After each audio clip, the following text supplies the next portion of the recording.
अगर आपको जानने की इच्छुकता रहती है, न्यूज़पेपर पढ़ते हो और भी बहुत सारी चीज़ें करते हो, तो कहीं न कहीं जर्मनी की चर्चा आप बहुत बार सुनते हो। आज के ज़माने के अनुसार देखें तो जर्मनी बहुत बड़ा मतलब देश नहीं है, इतनी बड़ी दृष्टि से देखा जाए। तो फिर इस देश की चर्चा इतनी तेज़ी से और इतनी बड़ी लेवल पर क्यों होती रही है? इसके पीछे क्या रीज़न है? इसके पीछे आपको रीज़न समझाने से पहले आप देख लीजिए, वर्ल्ड वॉर टू के बाद जैसे आज के ज़माने के अंदर दो बड़ी सुपर पावर है, अमेरिका और रसिया, जिसके अंदर अमेरिका एक लीड के रूप में काम करता रहता है। वर्ल्ड वॉर टू से पहले ये बिल्कुल उल्टा था। अमेरिका जैसा देश जो इतना बड़ा सुपर पावर बन रहा है, वो जापान से मात खा जाता था, क्योंकि जापान उससे पहले उसमें अमेरिका से ज़्यादा ताकतवर था।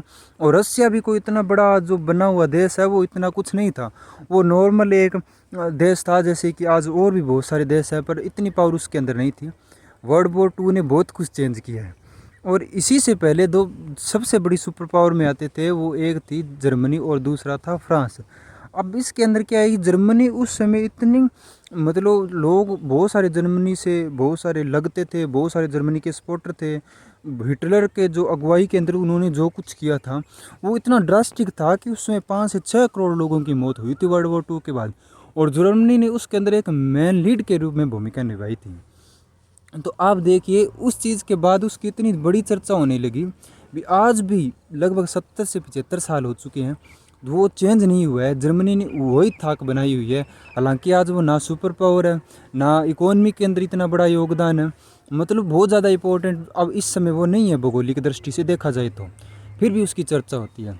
आज इन चीज़ों को देखकर आपको थोड़ा थोड़ा समझ में आएगा भी अमेरिका और रसिया जैसे देश क्यों डरते हैं।